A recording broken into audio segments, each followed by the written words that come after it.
Hello student, welcome to my channel. So student, जैसा कि मैं आपका बीए और बीकॉम का ऑल सब्जेक्ट्स का सिलेबस प्रोवाइड कर रही हूँ, यानी स्टूडेंट जो आपका सिलेबस है अब वो सेमेस्टर वाइज हो गया है। यानी आपको हर 3 इयर्स में, अपने ग्रेजुएशन के 3 इयर्स में आपको 6 सेमेस्टर्स पढ़ना है। और मैं आपके बीए के सभी सेमेस्टर आपको दे रही हूँ, पढ़ा रही हूँ। और उसी के साथ साथ जो आपका सिलेबस है उसकी यूनिट्स को भी मैं स्टार्ट कर चुकी हूँ। और लगभग कई सारे सब्जेक्ट्स का मैंने पूरा कोर्स कंप्लीट करा लिया है। इंपॉर्टेंट क्वेश्चन आंसर की भी वीडियोस अपलोड कर रही हूँ आप लोगों के लिए। और साथ ही साथ आपके बीए के जो सब्जेक्ट्स हैं उसके मॉडल पेपर को भी मैं अपलोड कर चुकी हूँ कि किस टाइप के आपके एग्जाम में पेपर पूछे जाते हैं। और स्टूडेंट, आज की वीडियो में मैं लेकर आई हूँ आपके लिए जो आपका नवीनतम पाठ्यक्रम के अनुसार, यानी नेशनल एजुकेशन पॉलिसी 2020 के अकॉर्डिंग जो आपका नया सिलेबस है, स्टूडेंट जो आपका न्यू सिलेबस है 2023 का, जो आपको पढ़ना है अपने बीए फर्स्ट ईयर के फर्स्ट सेमेस्टर में एजुकेशन यानी शिक्षा शास्त्र। तो आज उसका सिलेबस मैं आप लोग के साथ शेयर करने वाली हूँ स्टूडेंट। तो आपके लिए वीडियो बहुत हेल्पफुल होने वाली है, क्योंकि कोई भी सब्जेक्ट पढ़ने से पहले सबसे पहले आपको अपना सिलेबस पता होना चाहिए। और लगभग मैंने कई सिलेबस आपके सब्जेक्ट्स के अपलोड भी कर दिए हैं। और स्टूडेंट, मैंने आपके जितने भी सब्जेक्ट्स कराए हैं, आप उन सबको पढ़ने के लिए चैनल की प्लेलिस्ट को चेक कर सकते हैं। प्लेलिस्ट में आपको हर एक वीडियो और साथ ही साथ इम्पोर्टेंट क्वेश्चंस की वीडियोस, मॉडल पेपर की वीडियोस देखने को और पढ़ने को मिल जाएंगी। तो चलिए स्टूडेंट, आज का वीडियो स्टार्ट करते हैं और देखते हैं कि आपको अपने फर्स्ट ईयर के फर्स्ट सेमेस्टर में एजुकेशन में कितने यूनिट्स पढ़ने हैं और कौन कौन से टॉपिक्स पढ़ने हैं। देखिए स्टूडेंट, आपको एक बात तो क्लियर होगी कि आपको अपने यूनिट्स में, यानी अपने सिलेबस में टोटल 8 यूनिट्स पढ़नी होती हैं। ये मैं आपको बहुत बार बता चुकी हूँ कि आपके हर सब्जेक्ट में आपको 8 यूनिट्स पढ़नी है। तो देखिए, जो आपका एजुकेशन है वो है कॉन्सेप्चुअल फ्रेमवर्क ऑफ एजुकेशन। ये आपका सब्जेक्ट है, यानी कि कॉन्सेप्चुअल फ्रेमवर्क ऑफ एजुकेशन यानी शिक्षा का अवधारणात्मक रूपरेखा। तो आपको ना इसमें शिक्षा से रिलेटेड हर एक चीज को, हर एक टॉपिक को अपने इस सिलेबस में पढ़ना है। तो देखिए, सबसे पहले जो आपका यूनिट 1 है उसमें आपको क्या पढ़ना है, शिक्षा के संप्रत्यय एवं उद्देश्य, एजुकेशन कॉन्सेप्ट एंड एम। यानी कि एजुकेशन यानी शिक्षा का कॉन्सेप्ट पढ़ना है, यानी संप्रत्यय या अवधारणा, यानी शिक्षा की क्या अवधारणा है वो आपको पढ़ना है। और शिक्षा के एम यानी उद्देश्य क्या है। यानी स्टूडेंट, हम पढ़ाई करते हैं, हम एजुकेशन लेते हैं, तो हमारा एम क्या है, हमारा उद्देश्य क्या है। क्योंकि हर व्यक्ति कोई ना कोई जब काम करता है उसके पीछे कोई ना कोई उद्देश्य जरूर होता है। तो आखिर एजुकेशन का क्या उद्देश्य है, क्या एम है, आपको ये अपने यूनिट 1 में पढ़ना है। और आपके यूनिट 1 में देखिए टॉपिक्स कौन कौन से हैं। आपका पहला टॉपिक है प्राचीन भारतीय ज्ञान एवं परंपरा, यानी कि प्राचीन भारतीय ज्ञान, यानी प्राचीन भारत का जो ज्ञान और उसकी जो परंपरा रही है उसके बारे में आपको पढ़ना है। उसके बाद देखिए दूसरा टॉपिक है जीवन की संकल्पना। जीवन की संकल्पना के बारे में पढ़ना है। गुरु और शिक्षा की संकल्पना। देखिए, गुरु और शिक्षा, आप एजुकेशन पढ़ रहे हैं तो गुरु यानी टीचर, और जो शिक्षा है, जो एजुकेशन है, उनकी क्या संकल्पना है, दोनों के बीच क्या रिलेशन है, क्या अवधारणाएं हैं, ये आपको पढ़ना है। उसके बाद आपका नेक्स्ट टॉपिक है शिक्षा का अर्थ और प्रकृति। देखिए स्टूडेंट, आप एजुकेशन पढ़ रहे हैं, शिक्षा शास्त्र पढ़ रहे हैं, तो अब शिक्षा का अर्थ क्या है आपको ये जानना बहुत इम्पोर्टेंट है। तभी आप कोई भी सब्जेक्ट पढ़ पाएंगे। जब तक आप उसका अर्थ नहीं जानेंगे, उसकी मीनिंग नहीं जानेंगे। तो आखिर शिक्षा की मीनिंग क्या है ये आपको अपने यूनिट 1 के अंदर पढ़ना है। और शिक्षा का जो नेचर है, यानी जो शिक्षा की, एजुकेशन की जो प्रकृति है, उसके बारे में भी आपको पढ़ना है, जो कि बहुत इम्पोर्टेंट टॉपिक है आपका। उसके बाद नेक्स्ट है विद्या और ज्ञान। विद्या और ज्ञान दोनों के बीच क्या रिलेशन है और ये दोनों क्या है, इन दोनों के बीच जो रिलेशन है, इन सब चीजों को आपको पढ़ना है और जानना है। उसके बाद आपका नेक्स्ट टॉपिक है शिक्षा के उद्देश्य। देखिए स्टूडेंट, शिक्षा के उद्देश्य का मतलब कि कोई भी इंसान, कोई भी व्यक्ति जो कोई कार्य करता है, कोई काम करता है, तो उसके पीछे कोई ना कोई कारण, कोई ना कोई उद्देश्य जरूर होता है। तो एजुकेशन जो हम लेते हैं, जो हम पढ़ाई करते हैं, जो हम शिक्षा ग्रहण करते हैं, तो उसका क्या उद्देश्य है, क्या ऑब्जेक्टिव्स है, हम क्यों करते हैं, इसके पीछे भी तो कोई उद्देश्य होगा हमारा करने का। तो देखिए इसमें 4 तरह के उद्देश्य हैं जो आपको पढ़ना है। पहला है व्यक्तिवादी, यानी कि जो व्यक्ति कोई भी इंडिविजुअल अपने लिए करता है, अपने पर्सनालिटी को डेवलपमेंट करने के लिए, अपने नॉलेज को इंक्रीज करने के लिए, यानी जो कोई भी व्यक्ति जब अपने आप को डेवलप करने के लिए, ज्यादा से ज्यादा नॉलेज, हर फील्ड से नॉलेज रखने के लिए भी शिक्षा ग्रहण करता है, व्यक्ति पढ़ाई करता है, तो ये क्या है, वो खुद के लिए करता है कि मतलब अपने आप को डेवलप करने के लिए। तो क्या है, ये शिक्षा का ये एक उद्देश्य है। और दूसरा है सामाजिक, यानी कि शिक्षा का दूसरा उद्देश्य सामाजिक है, यानी समाज के लिए कोई कार्य करना, समाज के लिए, समाज में जो क्रियाएं और प्रतिक्रियाएं होती हैं, इन सब के पीछे का उद्देश्य भी है। शिक्षा के द्वारा हम इन सब चीजों को भी पढ़ते और समझते हैं और जानते हैं। तो ये क्या है, शिक्षा का दूसरा उद्देश्य हो गया। और इन सब चीजों को हमें बहुत अच्छे से चर्चा करके पढ़ना है कि आखिर एक एक ये जो आपका टॉपिक है, इन सब के अंदर का आपको बहुत अच्छे से पढ़ना है। देखिए उसके बाद तीसरा है लोकतांत्रिक, उसके बाद है व्यवसायिक, कि लोकतांत्रिक और व्यवसायिक, यानी देखिए व्यवसायिक का क्या मतलब, बिजनेस करने के लिए। जब भी कोई इंसान पढ़ाई करता है, क्यों करता है, कि वो कुछ पढ़ लिख कर बन जाए, अपना कोई उसका बिजनेस हो, चाहे फिर बिजनेस हो या कोई पेशा हो, प्रोफेशन हो, चाहे वो डॉक्टर बनना चाहता है, इंजीनियर बनना चाहता है, आईएएस ऑफिसर बनना चाहता है, पीसीएस ऑफिसर बनना चाहता है, कुछ भी बनना चाहता है। उसके अलावा शिक्षा के उद्देश्य कोई भी, बहुत सारे व्यक्ति ऐसे हैं जो बिजनेस करना चाहते हैं, तो जब वो पढ़ाई करेंगे तभी तो अपने जो चीजें उन्होंने पढ़ी होंगी उन सब चीजों को अपने बिजनेस में शामिल करेंगे। उसके बाद क्या है कि अपना अच्छी तरह से अपना बिजनेस करेंगे, जिससे वो मनी अर्न करेंगे और अपनी लाइफ को अच्छा बनाएंगे, बेटर बनाएंगे, अपनी लाइफ स्टाइल को अच्छा बनाएंगे, अपनी जिंदगी गुजारेंगे। क्यों, जब बिजनेस करेंगे तभी तो मनी अर्न करेंगे। तो ये सब क्या है, ये सब शिक्षा के उद्देश्य हैं जो कि आपको अपने यूनिट 1 के अंदर पढ़ना है। आई होप कि आपको ये क्लियर हो गया होगा कि आपको अपने यूनिट 1 के अंदर क्या क्या टॉपिक्स पढ़ने हैं। अब आ जाते हैं आपके यूनिट 2 पे। तो देखिए स्टूडेंट, मैं आपको एक बात और बता दूं कि आपका सिलेबस आज मैं आप लोग के साथ शेयर कर रही हूँ एजुकेशन का, और उसके बाद मैं आपका ये सिलेबस भी स्टार्ट करा दूंगी। एक यूनिट से हम स्टार्ट करेंगे और हर एक यूनिट की हर एक टॉपिक को बहुत अच्छे से पढ़ेंगे, साथ ही साथ इम्पोर्टेंट क्वेश्चंस की वीडियोस के साथ हम पढ़ेंगे, आपका हर एक टॉपिक क्लियर कराऊंगी। तो देखिए स्टूडेंट, दूसरा क्या है, शिक्षा के कार्य, फंक्शन ऑफ एजुकेशन। अब शिक्षा के कार्य क्या क्या हैं, तो देखिए एजुकेशन के क्या क्या फंक्शंस हैं। इसमें पहला पॉइंट आपको पढ़ना है सांस्कृतिक विरासत का हस्तांतरण, यानी कि सांस्कृतिक मतलब क्या है स्टूडेंट, कोई भी संस्कृति जो हम सीखते हैं, क्या है, कल्चर, जो समाज का जो कल्चर होता है किसी भी समाज का। तो देखिए स्टूडेंट, यहाँ पे कहा जा रहा है सांस्कृतिक विरासत का हस्तांतरण, यानी ट्रांसफर करना। देखिए हर कोई अपने पूर्वजों से कुछ न कुछ जरूर सीखता है। तो क्या है कि जो पूर्वजों की जो भी संस्कृति रही है वो हमारे अंदर ट्रांसफर हो जाती है, हम उसको सीखते हैं अपने पूर्वजों से। फिर जो चीज हम सीखते हैं फिर उसको क्या करते हैं, हम अपनी नई आने वाली पीढ़ियों को भी ट्रांसफर कर देते हैं, जो भी चीजें हैं, जो भी हमारा कल्चर है, हर एक चीज को। तो ये क्या है, ये भी शिक्षा के कार्य हैं। तो सुनिए, जब हम आपके यूनिट्स को स्टार्ट करेंगे तो हर एक टॉपिक को बहुत अच्छे से पढ़ेंगे। अभी बस मैं आपको इसी तरह से समझाने के लिए बता रही हूँ। उसके बाद देखिए दूसरा पॉइंट है मानवीय मूल्यों पर पीढ़ी दर पीढ़ी हस्तांतरण, यानी जो मानवीय मूल्य है उसका पीढ़ी दर पीढ़ी हस्तांतरण करना। जो भी अभी मैंने आपको बताया कि हम अपने पूर्वजों से सीखते हैं, फिर उसके बाद जो हम सीखते हैं उसको अपने आने वाली पीढ़ी में क्या करते हैं, ट्रांसफर कर देते हैं। यानी जो भी हमारी शिक्षा, जो भी हमारी नॉलेज है, हम क्या करते हैं, ट्रांसफर कर देते हैं अपने आने वाली पीढ़ियों में। उसके बाद देखिए राष्ट्रीय एकीकरण हेतु शिक्षा। अब देखिए स्टूडेंट, ये भी शिक्षा का एक बहुत ही इम्पोर्टेंट कार्य है, इम्पोर्टेंट फंक्शन है कि राष्ट्रीय एकीकरण हेतु शिक्षा, यानी लोगों के बीच में जो मतभेद हैं, जो नफरतें हैं, घृणा है, उन सबको भी खत्म करने के लिए, लोगों का एकीकरण करने के लिए, लोगों को मिलाने के लिए हम क्या करते हैं, पढ़ते हैं। शिक्षा, एजुकेशन के द्वारा लोगों की नफरतों को, घृणा को मिटाया जा सकता है और उनका एकीकरण किया जा सकता है, इसलिए भी शिक्षा ग्रहण की जाती है। उसके बाद है अंतर्राष्ट्रीय अवबोध हेतु शिक्षा। देखिए अब आपकी तीसरी यूनिट है शिक्षा के अभिकरण, एजेंसीज ऑफ एजुकेशन।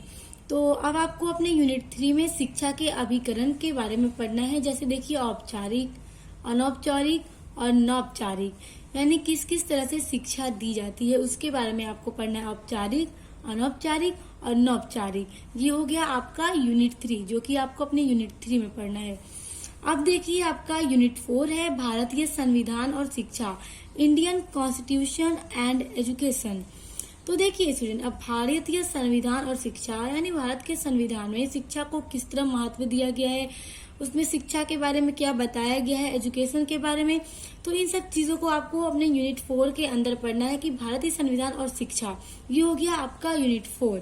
उसके बाद है आपका यूनिट 5। देखिए आपको अपने यूनिट 5 में पढ़ना है पूर्व प्राथमिक शिक्षा, प्री प्राइमरी एजुकेशन। देखिए स्टूडेंट, प्राइमरी क्या है, प्राथमिक एजुकेशन क्या है, जो ये 1 to 5 क्लासेस होती हैं वो क्या है, प्राइमरी एजुकेशन है। तो उससे पहले बच्चों को जब एडमिशन कराया जाता है तो क्या होता है, LKG, KG, UKG, नर्सरी, इन सब क्लासेस में बच्चों का एडमिशन होता है तो पढ़ते हैं वो क्या है, प्री प्राइमरी, यानी कि 1 to 5 से पहले की क्लासेस में पढ़ते हैं जहाँ पे बच्चों को पढ़ना खेलना सिखाया जाता है, तो वो हो गया पूर्व प्राइमरी शिक्षा। तो देखिए पूर्व प्राइमरी शिक्षा का अर्थ, पूर्व प्राइमरी शिक्षा का क्या अर्थ है, यानी प्री प्राइमरी एजुकेशन की मीनिंग क्या है उसके बारे में आपको पढ़ना है। उसके बाद प्री प्राइमरी जो एजुकेशन है उसका उद्देश्य क्या है, उसका ऑब्जेक्टिव्स क्या है उसके बारे में आपको पढ़ना है। और उसके बाद उसका महत्व यानी इम्पोर्टेंस क्या है प्री प्राइमरी एजुकेशन की। तो देखिए आपको क्या पढ़ना है, अर्थ, उद्देश्य और महत्व यानी meaning, objectives and importance of pre primary education. उसके बाद आपका नेक्स्ट है पद्धतियां, यानी प्री प्राइमरी एजुकेशन की जो पद्धतियां रही हैं, जो प्रणालियां हैं, उसको आपको पढ़ना है। तो देखिए डाल्टन पद्धति, डाल्टन पद्धति, मॉन्टेसरी पद्धति और किंडरगार्टन पद्धति। तो देखिए स्टूडेंट, ये जो डाल्टन, मॉन्टेसरी और किंडरगार्टन, ये सब ना शिक्षा शास्त्री रहे हैं जिन्होंने अपनी अपनी पद्धति दी है, अपनी अपनी प्रणालियां दी हैं प्री प्राइमरी एजुकेशन पे। तो ये सब आपको पढ़ना है, जो कि आपके बहुत इम्पोर्टेंट टॉपिक हैं, आपके सिलेबस के अंदर एग्जाम में पूछे जाते हैं, बहुत इंपॉर्टेंट है, इसलिए आपको ये बहुत अच्छे से पढ़ना होगा। तो ये सब कुछ मैं आपका बहुत अच्छे से क्लियर कराऊंगी। उसके बाद देखिए आपके यूनिट 5 में एक और टॉपिक है नई शिक्षा नीति 2020 एंड पूर्व प्राथमिक शिक्षा। यानी देखिए स्टूडेंट, जो नई शिक्षा नीति, नेशनल एजुकेशन पॉलिसी जो 2020 है, NEP 2020, उसके बारे में आपको पढ़ना है। और पूर्व प्राथमिक शिक्षा यानी जो प्री प्राइमरी एजुकेशन है वो, और ये इसके बारे में आपको पढ़ना है कि कब लागू हुई, और इसके बारे में जितने भी चीजें हैं आपको पढ़ना है अपने एजुकेशन के अंदर, आपके सिलेबस के अंदर। ये टॉपिक बहुत इंपॉर्टेंट है स्टूडेंट। तो अब आइए अब देखते हैं आपका यूनिट 6। तो स्टूडेंट आप आ गए आपके यूनिट 6 पर। तो देखिए आपका यूनिट 6 में आपको क्या पढ़ना है, प्राथमिक और माध्यमिक शिक्षा यानी प्राइमरी एंड सेकेंडरी एजुकेशन। तो जो प्राइमरी एजुकेशन है वो क्या है, माध्यमिक एंड सेकेंडरी एजुकेशन है वो क्या है, आपको ये अपने यूनिट 6 के अंदर पढ़ना है। तो देखिए स्टूडेंट, आपको इसमें पढ़ना है प्राथमिक और माध्यमिक शिक्षा का अर्थ, यानी प्राथमिक शिक्षा का अर्थ और माध्यमिक शिक्षा दोनों का अर्थ और दोनों का उद्देश्य, यानी प्राथमिक और माध्यमिक शिक्षा का क्या उद्देश्य है और क्या महत्व है। तो आपको ये अपने यूनिट 6 के अंदर पढ़ना है कि प्राइमरी एंड सेकेंडरी एजुकेशन का मीनिंग, ऑब्जेक्टिव्स एंड इम्पोर्टेंस आपको अपने यूनिट 6 के अंदर पढ़ना है। उसके बाद आपका यूनिट 6 में नेक्स्ट टॉपिक है भारत में प्राथमिक शिक्षा की वर्तमान स्थिति। यानी भारत में प्राथमिक शिक्षा यानी प्राइमरी एजुकेशन की जो प्रेजेंट स्थिति है, यानी जो वर्तमान स्थिति है, उसको आप लोगों को अपने यूनिट 6 में पढ़ना है कि भारत में प्राथमिक शिक्षा की वर्तमान स्थिति कैसी है, उसके बारे में पढ़ना है। उसके बाद देखिए आपका यूनिट 7 है उच्च शिक्षा यानी हायर एजुकेशन। देखिए प्राइमरी एंड सेकेंडरी एजुकेशन के बाद हायर एजुकेशन यानी उच्च शिक्षा क्या है, तो ये आपको अपने यूनिट 7 के अंदर पढ़ना है। तो देखिए स्टूडेंट, बहुत ही इम्पोर्टेंट यूनिट है आपका ये। तो इसमें आपको पढ़ना है हायर एजुकेशन का यानी उच्च शिक्षा का क्या अर्थ है, आपको अर्थ पढ़ना है। उसके बाद हायर एजुकेशन का उद्देश्य पढ़ना है यानी ऑब्जेक्टिव्स। उसके बाद हायर एजुकेशन का महत्व पढ़ना है आपको यानी उसकी इम्पोर्टेंस क्या है। उसके बाद आपका इसमें नेक्स्ट टॉपिक है भारत में उच्च शिक्षा की वर्तमान स्थिति। देखिए ये यूनिट 6 में पढ़ना है भारत में प्राथमिक शिक्षा की वर्तमान स्थिति, और यूनिट 7 में भारत में उच्च शिक्षा की जो वर्तमान स्थिति है उसको आपको अपने यूनिट 7 के अंदर पढ़ना है। तो आई होप कि आपको अपने यूनिट 7 तक ये क्लियर हो गया होगा कि आपको अपने यूनिट 7 के अंदर तक कितने कौन कौन से टॉपिक्स पढ़ने हैं। देखिए स्टूडेंट्स, अब आ गए हैं हम आपके लास्ट यूनिट पर, यूनिट 8 पर। तो देखिए आपको अपने यूनिट 8 के अंदर क्या क्या चीजें पढ़नी है। देखिए आपका यूनिट 8 है different guiding regulatory bodies of education system in India. देखिए डिफरेंट गाइडिंग, तो देखिए स्टूडेंट गाइडिंग मतलब होता है मार्गदर्शक, रेगुलेटरी मतलब नियामक।